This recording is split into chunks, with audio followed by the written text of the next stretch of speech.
Hi everyone, we're going to give it a few seconds to let everyone flow in and then we'll get started.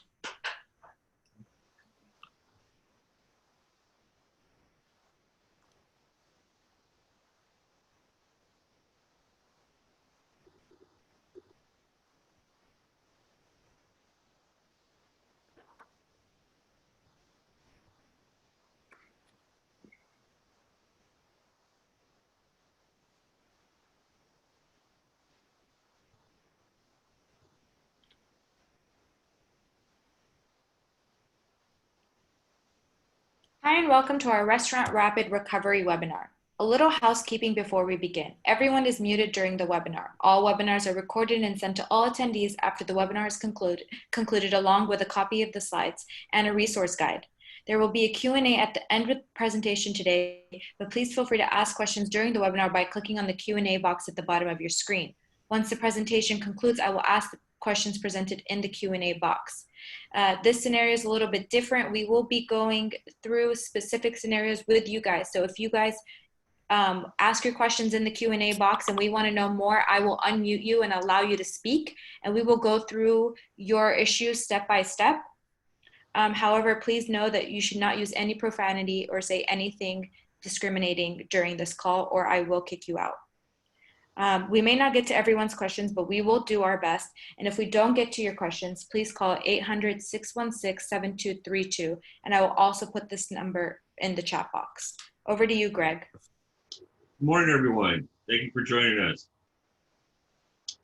We put this panel together to discuss an open discussion plans for reopening our restaurants. How we will be able to use social distancing and sanitation practices to help our restaurants begin to recover and reopen safely. We have a panel of specialists here this morning with me to help with your discussion. We come from all different walks of the restaurant business and food service business, and we spent a great deal of time going over ideas and suggestions to get this panel to not be a lecture or a directive, but more of a open-ended thought process to develop our own plans that fit our restaurants, as each of our restaurants are very individual. The whole goal of this program is to help you recapture the trust of your customer. Your customer will come to visit for the very first time, seeing your restaurant in a new light, a new operation with new controls, procedures, and protocols. The ability for your customer to see what you have done is what's going to capture their perception and their validation of your practices. And then they will trust you to be your service vendor again. So through this whole program, we're going to be talking about perception, how your customer sees you, how your customer sees your operation, your employees, your protocols, and that kind of, and those things related to the COVID-19 reopening process. We are making recommendations only. We are not here to give permissions or state any kind of policy or procedure that you have to abide by. There is plenty of those at the state level, the county level, and the city level. We are here to discuss all of those different guidelines and suggestions to come up with the best ways that they fit into your program. We're also here to offer resources, not solutions, but resources that you can use to help find solutions for your problems and your directions. There's many different things that we'll discuss in the beginning. As we go through this, we want to help you and help you fit into your ideals and goals and be part of the reopening process. We will not be discussing funding. There's been plenty of discussion about funding, and we're also not going to criticize or critique or qualify any federal, state, county, or city rules and regulations or policies. Those have been set forth by our directors of those agencies, and we're not here to debate them. What we have found through our survey is many different varying ideas coming from you. We have seen all kinds of different methods of opening, methods of doing takeout only and delivery, and meeting with moderate amounts of success. This is the next step in what we feel is going to be the reopening of restaurants. The correction and the change is what people are talking about, what they need to do, how they're going to do it. So we want to open those up to your questions and find out what you folks are thinking about. When we talk about the COVID compliant relations, when we took our interview, the questionnaire rather that we did on the registration form, we'll go through some of the questions that had standout differences. So, do you know the COVID compliant regulations, and are you ready to open using them? 64% of you are not aware of that, and that's why we're here. And a big one, employees returning. Have you had problems with employees returning? It looks like a 50-50 toss-up here. Employees have been distracted by unemployment payments and, of course, the increase of federal unemployment payments. So it's been difficult to get employees to return. Technology is a huge use in this process, and we wondered if people were using technology in different ways to share and use their return. Kind of an interesting division here with 50% of us are not sure. I'm sure it falls in my ability to use technology. It's not one of my fortes, but certainly it's going to be an important area that we need to discuss. This is a part of the plan that we felt needed to be asked. Have you taken a look at your numbers, both pre-COVID and what you could forecast post-COVID? Do you know what your break-even point is if you open? What is going to cover your expenses, fixed and flexible, if you reopen at 25, 50% of your normal numbers? So 72% of you have not considered this, and it's an area that we need to really talk about and understand, because planning and projections through numbers are what's going to give you a path in the future. You will be able to check into your numbers and see if you're doing as well as you expected, if you're doing better or you're doing worse, helping you to understand how your program is progressing.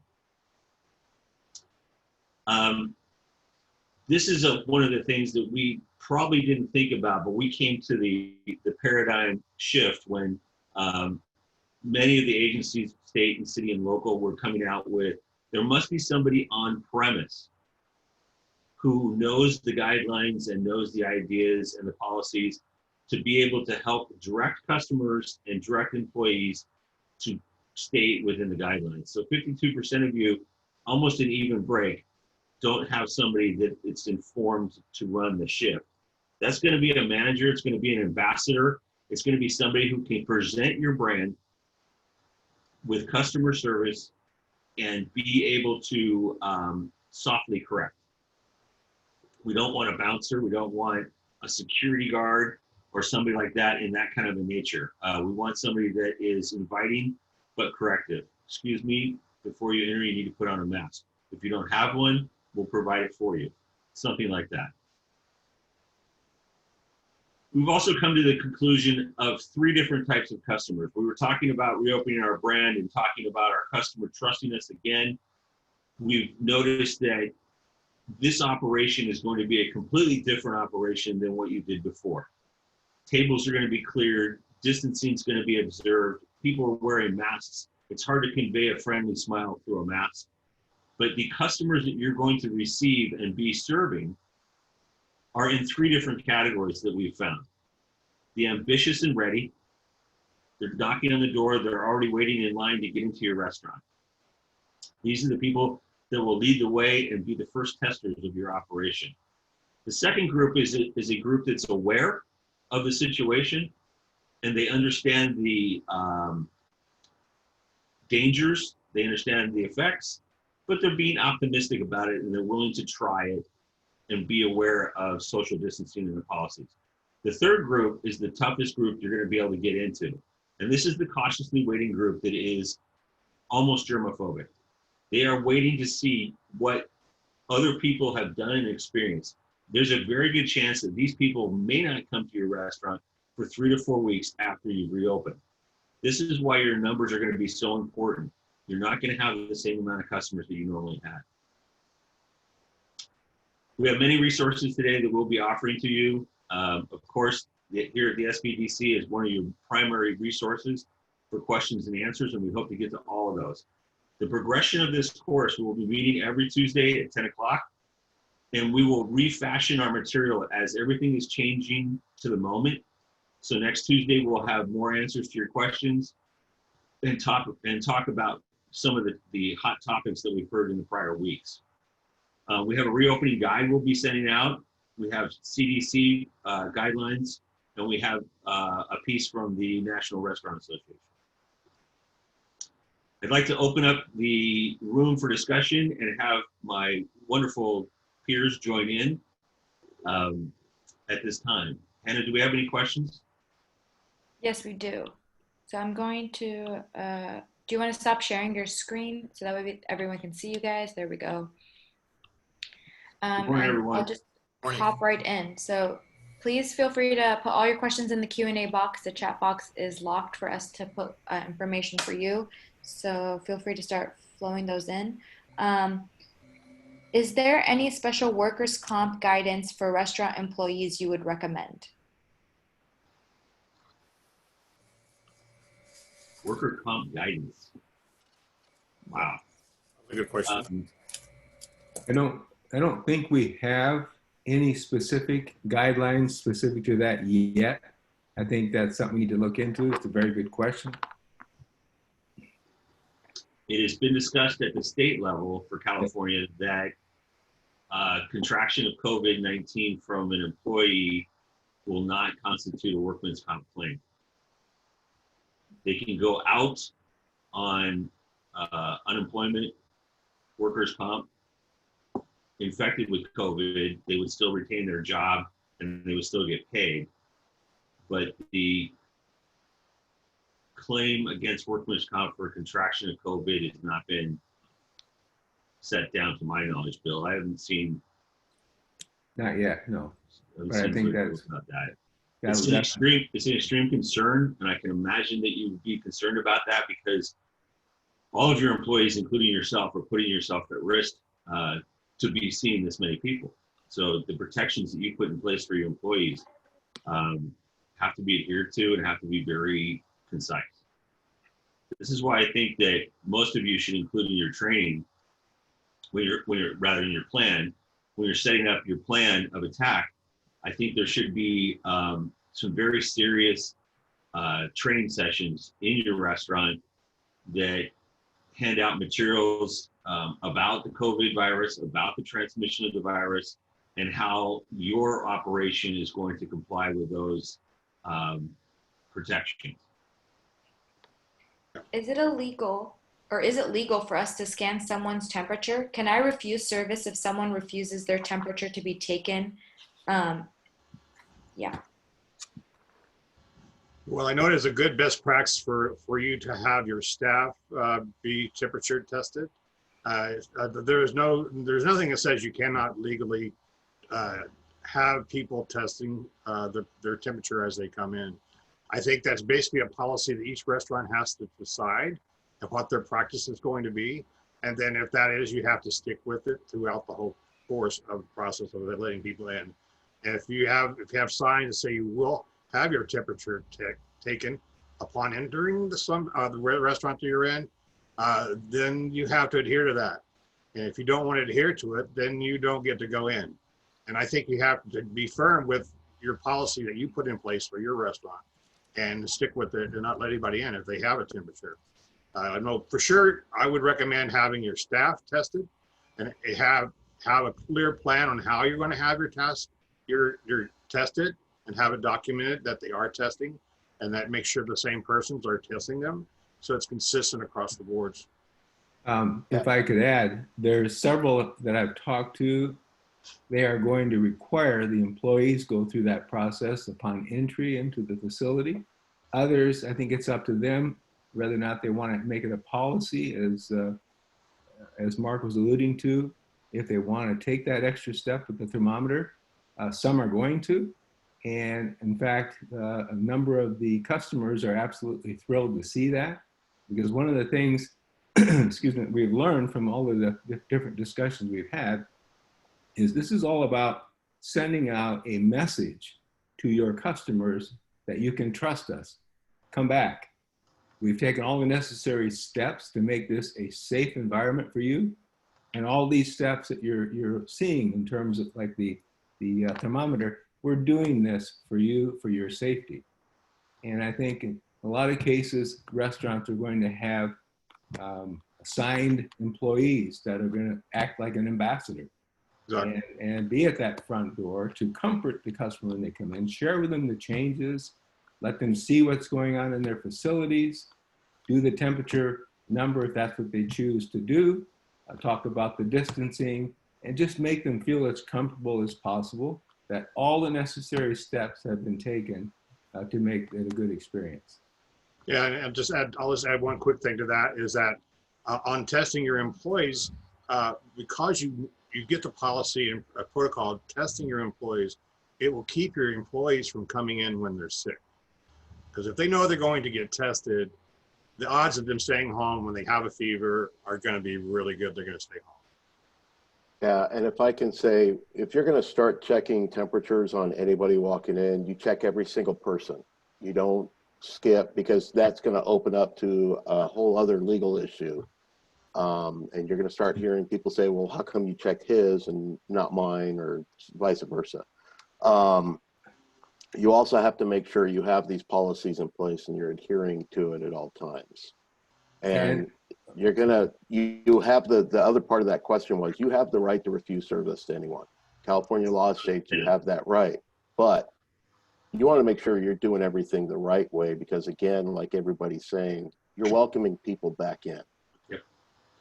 And I think that temperature taking is not as much a science as it is a perception. Sure. And that if people see that you're trying to screen people, that's wonderful. I completely agree with the employee screening. Employees may try and return to work even though they don't feel quite right or very well. And that's important for you to control them. That's a science on that side. On the customer side, you're inviting people back in and you're trying to show other people that you're trying to be safe. I think that understanding what your guidelines and protocol for that temperature taking is very important. What do you say to the person that has a 99.2%, 99.2 temperature? Do you lean forward and say, sir, you're probably infected? No. Do you say that I can't let you in? The guy just got done with a 3-mile jog and he has a slightly elevated temperature. What guidelines are you going to pick? At what point do you say something to the customer? Do you have a temperature of 100? Or can I talk to you over here? Can I step aside? What do the other customers perceive when you talk to another customer about their temperature? So very important. But yes, I'm glad you mentioned that, Steve. You have the right to refuse service to anyone. So if this is your plan to take temperatures, that's your plan for you to go into your business. And pick how high that temperature needs to be to refuse. I mean, some people say 98. Nurses say 99 because you can fluctuate. So I think whatever number you choose is the number you have to stick with. Right? Yeah, everybody should be conferring with their HR department. And if you don't have an HR department during this time, find an HR advisor. They're out there. They don't cost a lot of money. But there are people out there that can help you through this process and save you a lot of money in the long run. Because we've learned there are people out there walking around with the infection that aren't showing temperatures or signs. So taking a temperature may not solve the problem. Right. And you should be prepared for those who absolutely refuse to have their temperature taken and how you want to handle that. Again, that goes back to the suggestion of having a designated person that is been well-trained to handle different situations to avoid any kind of a disruption, obviously within the restaurant. Mm-hmm. All right, our next question is, most restaurants have a small profit margin while maximizing occupancy. What if my break-even point is at 80% occupancy, but local regulations are only allowing 50% maximum occupancy load? Great question. That's exactly why we want you to crunch the numbers. Mm-hmm. What is it I need to do this? Now, if you don't have the seats, and Mark, you and I have gone over and around this many, many times, but that's the whole new flow to your restaurant is what you can use and where you can put it. And the new golden child is patio seating. Outdoor patio seating is what people are thinking about. They feel safer outside when the wind is blowing around, and they feel as if they have a better opportunity for service there. So the patio was popular in the past. I think it's going to be demanded in the future. Your thoughts, Mark? I was just going to say, you know, it's hard to not want to jump on the bandwagon and open. But if you can't be successful and make any number that's going to keep you above water, maybe you shouldn't open. That's why you really need to analyze this. You do not have to open unless you're in a situation where the landlord is making you, say, a mall or something. But if you're a restaurant and you do not want to bring your staff back and only do 25% max occupancy, then you may not want to. You want to consider it. You want to consider what the long-term effect will be if you do open and you can only do 25%. And now you're underwater again. So you have to be very careful about when you make that decision to go and open, what's the plan? What do you have to do to make the numbers make sense for you? And looking at your numbers pre-COVID and post-COVID is important as well. If your occupancy at 80% is your break-even pre-COVID, then your menu and your dishes that you're selling may need to be changed to fit into a better profitability, thus lowering your need for a number of people that come that day, your guest checks. Yeah. So looking at what they're doing, I saw a gentleman that completely went away from one plate menu items to family meals. The family meals were easier to pack, they're easier to go, and he was making more money because he changed a lot of his recipes to comfort food. I'm sorry, Greg, go ahead. No, please go ahead. The issue about capacity is going to be a big issue. Everyone's going to have a different number. There's a number of restaurants that are looking at other options. The patio seating is obviously key, and there are several that are talking to their landlords. Some are talking to the city to see if there's any opportunity for them to use parking spaces in front of their location to turn it into outdoor dining.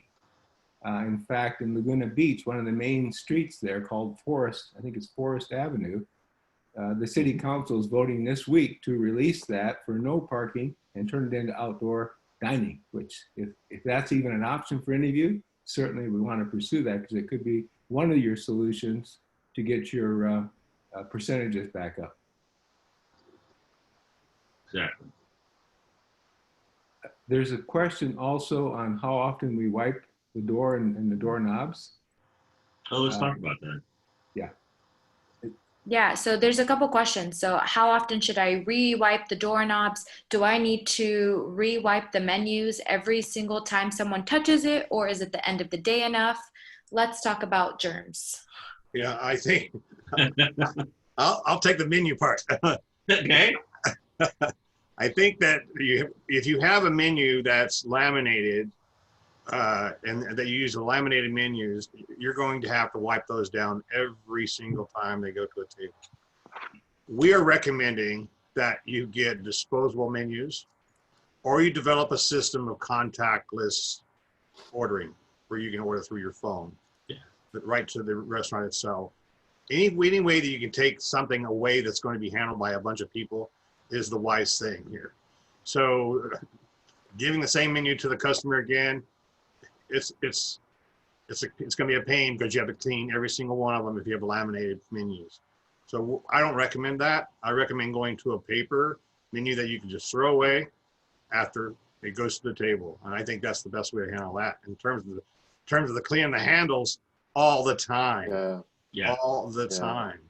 Has Another, everybody seen that video that they did in Japan where they started and they showed a little blob of ultraviolet cream and how it spread through the restaurant within a matter of minutes? wow. And the person who had started it had it on his mouth, it was all over the menus, all over the doorknobs, all over everything. Because by the time everything went around, that little quarter-sized blob got all of the restaurant.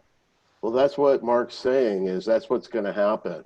Mhm. Is if you're not cleaning, wiping, throwing away, it's not going away.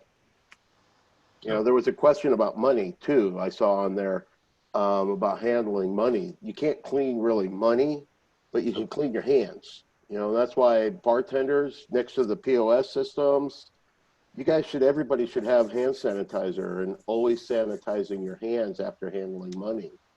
Well, let's before even think COVID. out of the box, because you may have a designated person that handles the money at the bar. Yeah. You may have a designated person that handles the cash in the dining room.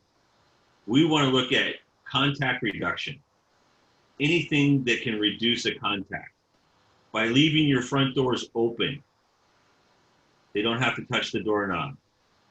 By even propping open, if possible, a restroom door so that it can be opened with a foot or opened with something other than a hand contact.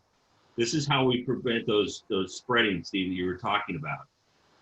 Having the presence of people, extra people, out wiping down and sanitizing, your sanitation team, if you will. I saw one at the grocery store where they had put in 4 young employees in white lab coats. I thought, brilliant choice, brilliant choice. White lab coats, spray bottles, and sanitizing wipes that they were carrying around, wiping everything they could think of, from handles to cabinets to produce displays to pricing signs to scales, everything.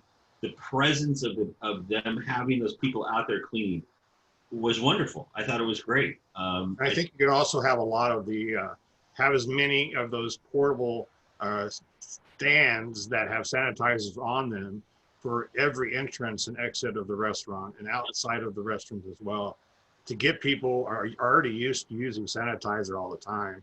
And if it's there, they're going to use it on the way in and they're going to use it on the way out before they touch the doors too.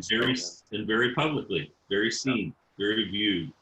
Not just ones in the back for the employees, but ones in the front at the station. The server station has a sanitation where, so you walk by, you can pump some real quick and you're going back out of the tables cleaning your hands. Gloves are not going to be the answer. The way you have gloves, the way you use gloves are going to be the biggest negative perception you can do. The minute those gloves are mishandled or misused, the customer is going to lose trust. So when you're talking about germs, it's better to understand how to prevent them and prevent their travel than it is to kill them off. I think that your biggest wiping opportunity is going to be your tables, of course. But geez, that's been a health standard to wipe down tables ever since I was in restaurants. So make it very visible as to what you're using. It's not just a watered up towel. It's a towel that comes out of a Saniquat bucket, or it's a towel that wipes up a labeled spray bottle so they know what you're using for sanitation. If we have an employee that has contracted the virus and has been in contact with other employees, do we quarantine those employees to ensure that it doesn't spread at work? Yes. Absolutely. Immediately. First off, I'm sorry that one of your employees was contracted with COVID. That's terrible. But absolutely, you have to consider, even if they had a reinfection of the case, they're considered a carrier, so you have to be careful of that. There is also a question, Hannah, that I marked, and I think I shouldn't have marked it. The question was, is there safety information required to be posted for employees and for dining guests? And it's my understanding when the state issued their COVID guidance dine-in Saturday at 2 o'clock, there is a clause in there that stipulates that there is a requirement you do have a poster stating you are COVID compliant and listing it. That's part of your training and your follow through every single day with every shift. Correct. Is it necessary to take cash at all? Can I just have online payments or credit card use? That's an excellent. That's up to you. excellent That's up to reduction. you. As long as you publicize it and that your people that come to you know that they're going to have to get cash or no cash, that it's going to have a form of money. They need to know that before they get there. So that's something you need to educate your clients by social media, by posting, whatever you can do. Let your guests know that we are now only taking credit cards. Once So- again, those that are informed are going to be very pleased to know that those safety procedures are being taken. That's an important one. We mentioned technology, and I'll bounce to that real quick. When we were talking about wiping menus down, if you can get the menu in the hands of your customers prior to their arrival, if they're able to see it on their phone, yes, many people carry phones nowadays, they can go through the menu. They possibly may be able to order on their phone, and they could also pay on their phone. Now, that would eliminate 4 or 5 contacts in their visit to the restaurant. The server doesn't have to approach the table other than to confirm that they got the order. And then when the food comes out one time, and the busboy comes out to clean up the table. So technology that way. We think also with the menu board displays, if it's possible for people when they're waiting, they can see your menu at a distance on a video screen or something that they can talk about or have questions about. They can view with their eyes and not touch. Just a thought. We have an attendee who has a bar and they don't serve food. They basically, people come, it's a late night spot, they have a DJ, it's a lounge. Any advice for him? Yeah, I'll tell you, I ran nightclubs for years, and Chris, who wrote the question or statement, you know how it is behind a bar, okay? Bars are not very sanitary. I think we all know that, depending on the type of house, but especially nightclubs. Bartenders are moving fast. They're pouring drinks. They're more focused on pouring drinks.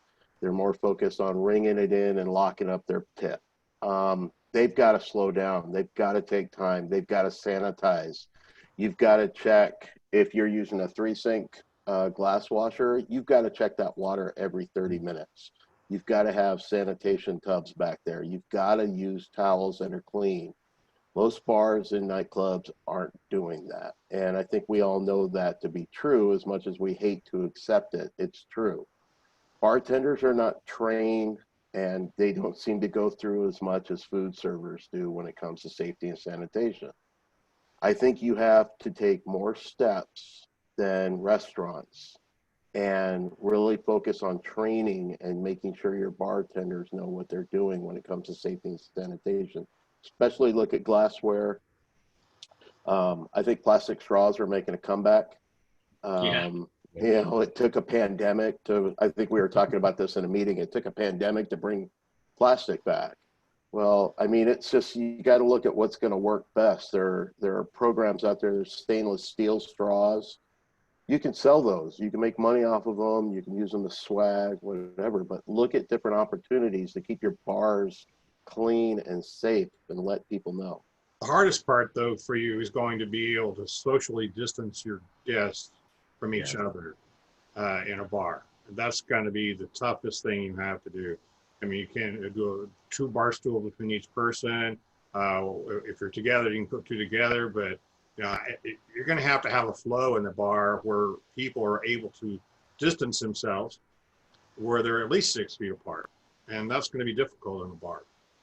I don't know that do they have the green light yet to open bars yet? No. Last I heard, there had to be food service. Yeah. But you're still seeing bars opening. I mean, plus you look at the dance floor. I mean, you have a DJ, Chris, so odds are you have dancing, and keeping that under control is going to be hard too. 2 at a time. Almost impossible. Just 2 at a time. Sign up for use of the dance floor. A rough question, Chris. It's really difficult, but I would encourage you to take a look at the operation of your bar and just thinking outside the bar behind the bar, looking at what it takes. Do I add, and I know this is different, but it adds expense, but do I add an extra bartender to prevent crossover? Do I have a mixologist that's doing purely drinks in a clean environment and sending those drinks out, and servers are dispersing those drinks? What's different that you could do that reduces contact, keeps social distancing, and also good service? All those things are things that we have to figure out. Yeah, also, don't be afraid to contact the ABC. Most bar owners are afraid to work with the ABC, but call and find out what they're looking into. Yeah. Who's checking on compliance? I saw that question and I can't resist, so I'm going to make one comment, and I'm sure my colleagues will have others. But I can tell you, one of the most serious and probably more intense checker is going to be the actual customer. Yeah, thank you, Bill. Absolutely. I mean, you've got the health department, but they're going to be overwhelmed. I mean, there's no question that at some point you're at risk of the health department walking in at any given time.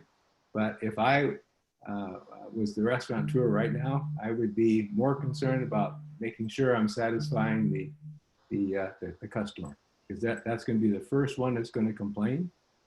I heard several of them in the last couple of days over some other restaurants, and it's the customer that you want to make sure is not complaining. And believe me, the customer is going to be the one to tell everybody they know that they went into your place and you weren't compliant with the normal protocols of reopening. Yeah. Didn't have masks on, they weren't wearing any gloves, they were sitting next to each other, they weren't using sanitizer. All these things you're going to turn around and tell 15, 20 people, and that can hurt your brand in a big way. Yeah, and you have to remember, I mean, we're seeing things on the news. Look at the pool parties and everything happening. People are taking cell phone videos and posting them. And there's ambulance chasers out there that are going to be making a fortune on this with lawsuits. So everything we're suggesting is to protect you, that you're taking all the steps so that people see exactly what you're doing. Let's remember there's 3 types of customers. The ones that want Sorry. That's okay. So we'll keep an eye on those customers, the ones that are waiting in the wings to see what happens. Oh, you won't believe what I saw on Saturday night. I'm never going back there again. So yeah, the compliance is going to be very interesting. We know there's massive amounts of increases in 911 calls about people not wearing masks in the park. So yes, Bill, absolutely spot on. The customer is going to be controlling the compliance, as well as some other agencies as it comes around. How do I know that I'm ready to open? Good question. Wow. You tell us. That's what we want to find out. Right? That's what we want to find out. How do you know we're ready to open? How confident are you in your staff? How confident are you in your new operation? How are you ready? You know, we've gone through all this. We've done the rehearsals. We've done the training. We're ready to put on the show. I think for your own good, the good thing for you to do would be to have your checklist. When your checklist is all checked off of all the things that you need to have done, then you're ready to open. If you haven't done the checklist and you don't have a plan, you're not ready to open. So until you do that checklist and you've gone through everything, you've sanitized the restaurant, you've got disposable menus, you've got your sanitizers in place, you've trained your staff on what the protocols are going to be, and you've reached it and checked every single box, then you're ready. Yeah, it's no different than when you first open. I mean, Mark's absolutely right. Having that checklist, but you're going to know. You're going to know you've gone through everything and it's time. But you keep on that checklist too. Absolutely. And you continue day in and day out with your checklist, because as soon as you stop, a mistake's going to be made. Yeah. And it's critical that the employees are constantly being trained and reminded of the checklist so everybody is compliant. That's right. And this is a static situation. It's going to be changing every day. Every day there's going to be different changes that are made, different things that go on that you need to update your program with, that you need to keep your best version in front. So that's, yeah, that's how we're going to know if we're doing it right. If it doesn't have another explosion, another blossom of the virus. Kristen has a fast food style beverage restaurant. She already experienced the line out of the door around the corner business load. While we manage what is inside the store, any suggestions on what we need should do for the outside of the door in the plaza to help concerned customers feel safer? Wow. You know, if I can't, I'm Congratulations on sorry. your stuff, Kristen. That's cool. Yeah, I saw this in Irvine yesterday. I was driving around. There was a place, and the line, they zigzagged it. They had a stanchion set up like Disneyland, Wow. and they had everything spaced out, everybody. And if you take examples from the grocery stores and every place that we're seeing, the X's, the signs on the ground. I mean, Chalk circles. yeah, you're doing your part. I love what I was talking about with the person in the white coat. I mean, we're in a serious situation that's bad, and if you have some fun with it, I mean, you put that white coat on and be your COVID buster and having that person outside and directing, but you're taking the same stance and you're doing the same things outside as you are inside, which is letting your customers know you're taking this seriously for their sake as well as your employees. And you couldn't do more than what they're asking you to do right there. I think a helpful aid, once again, would be to consider the ambassador concept with the long line out the door, to have a trained employee that can go out, meet and greet, and make the customers feel comfortable, reminding people of all of the steps that have been taken for safety, and just make everybody feel comfortable and that they're welcome, and also that you're very glad to see them. And then I'm going to bounce to technology real quick. I don't think it's been released yet, but it's been talked about a lot in the media. There is an app called SafeQ. And if you look that up, people can get in line virtually with their phone. So they could even stay in their car and the phone will tell them when it's their turn to come inside. With that being said, is it okay to place number standing positions outside of the store on public sidewalks? Yes. I would check with the city Right. before you do anything, but You can ask the city, but you're trying to keep people safe. Yeah, So I would imagine yeah, absolutely. like that. So yeah, I went my to, Home Depot has a line that goes out and around by the ice cream store. Ice cream store is loving that. yeah, I went to Micro Center over the weekend to pick something up, and you had to check in at the front door. They take your phone number, and you had to wait in your car. And then when they had in for out, they would text you to say you're able to get in now. And then you go in, security guard would check you, spray your hands with sanitizer before you entered the store.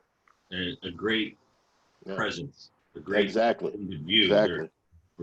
We're cleaning people before they even come in, so that's great. Yeah, absolutely. It goes back to the ambassador idea, really, doesn't it? Mm-hmm. Absolutely. Going back to somebody know that we're watching out for you and watching out for us. The friendly greeter with a thermometer. Yes. I'm assuming most have seen the government or the governor's release statement that came out at 2 o'clock on Saturday. It's very detailed. I'm not sure if we've posted that yet. There is a link to that. And if we haven't, we sure want to put it up because it's very detailed and it will answer a number of questions that many of you may have if you've not seen that link and it connected. But it pretty much lays out all the details, including the list that they're asking you to put in front of your restaurant for the safety checks. The link is in the chat box, and it'll also be sent out in an email after the webinar with the recording and the slides and another resource guide as well. Perfect. Perfect. Thank you, Hannah. No problem. Awesome. So our next question is, we are a cat cafe that doesn't serve food, called a lounge and run by volunteers. We are oriented to adopt cats by having customers visit in person and be entertained, and it allows others to visit cats during certain events. We don't know where we fit into regulations. Who should we ask about guidelines? What should we follow? This webinar seems like the right place to find information. Well, thank you. Right. Now we hope Um, we can answer. That's curious, and I think that you have to look at the fact that most kennels and things are closed at this point. I know that they had a high rate of adoptions during the COVID outbreak. People were adopting dogs and cats at a feverish rate. That's tough. I don't know where you would really fit in. Not really retail, not really food. I would start with your city of operation would be probably the best place to start. You guys have any other ideas? No, Well, I agree. I think if you take the commonality of everything we've been talking about and you show you're taking the steps. Yep. I mean, you do everything you can to make it safe for everybody. And that's what it comes down to for everything. It's just doing not just what is right, but showing force that you're taking the steps. All right. Our next questions are masks required for employees and customers? Isn't it just Again, I employees? can't answer the question on required. I would call it absolutely necessary. You have to protect your employee, and you want to protect your customer from it. In the counties where masks are mandated, yes, of course. And also that even, I believe the guidelines is even the guests, your guests should wear a mask except when they're eating and when Correct. they're drinking. I think that's the guideline, but I know it's going to be hard to get your guests to have a mask on when they're sitting in your establishment drinking and eating. That's going to be a hard one. But definitely for your staff, they have to have masks on all times and hopefully a clean one. Because your customer is isolated. They've been led to a table which is distance from everybody else, and so the risk of vapor transmission from breath is reduced, so they can be eating and doing that. But I pity the first customer that coughs in your restaurant without a mask on. Yeah. All right. Any tips on how to keep my sales up? To keep your sales up, was that the question? Yes. I'll just jump on that one real quick. It's going to be marketing the restaurant. It's going to be updating your websites, communicating to your customers. Again, sending out the message of all the steps that have been taken, the safety, the fact that you can trust them. And I think all those messages need to go out. Offer different types of promotions, different nights of specials. I think there's a number of different marketing campaigns that can be put in place that could be exciting to people. And Now be creative. a great opportunity to really market yourself and take advantage of it and really push it out there. Yeah, you got to remember, opposed to when you first opened your restaurant, you were opening yourself, your restaurant. Everybody's opening now. You're battling everybody. And if you haven't been thinking about a marketing strategy up till now, get on it today. Try to create a program that makes people want to come to you. And a big part of that is how you're dealing with the COVID-19 issue, like everybody here has been talking about. But get on it today. Totally agree. Do you see any issues with posting CDC guidelines and establishment policies on the front door, website, and social media platforms? Well, it's a requirement on the front door. I mean, my response to that, and again, my opinion, I don't see any issues with it because it's once again sending out the message of how aware you are and all the necessary steps that have been taken to ensure that their confidence and trust. And we're seeing a lot of people go out. I mean, just in the last few days, we've been seeing people going out because they're stir crazy. But there's a larger population of people that still are not ready to go out.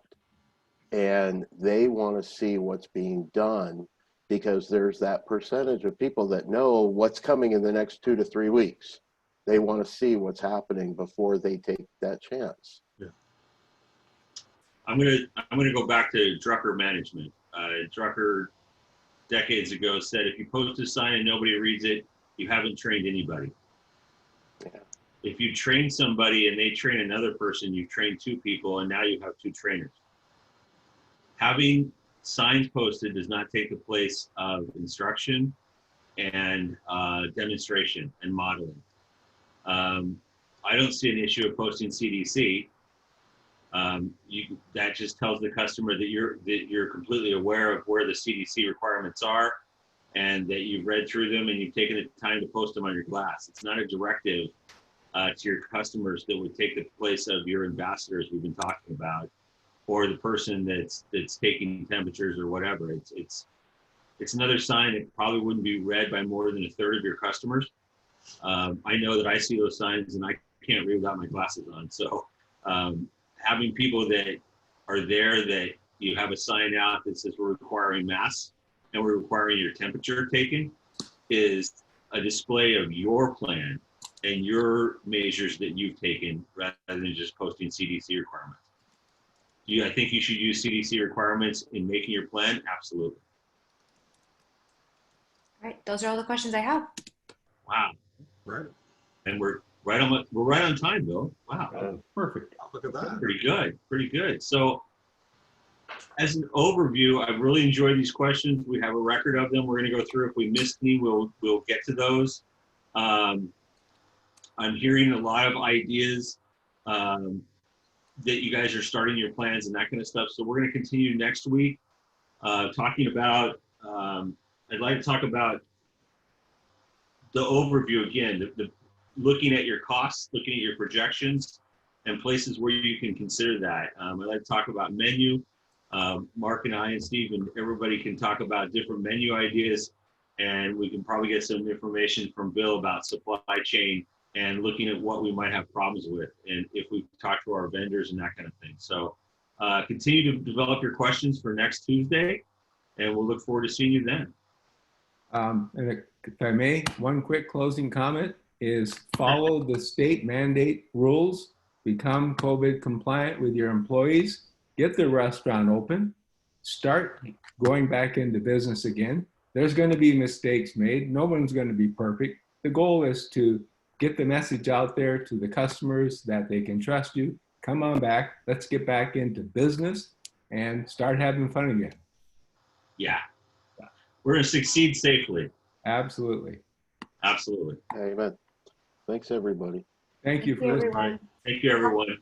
A copy of the slides and the recording and some resource guides will be sent out by tomorrow, 10 a.m. Excellent. Thanks, Hannah. Thank Thank you, you. Hannah. Thank you, guys.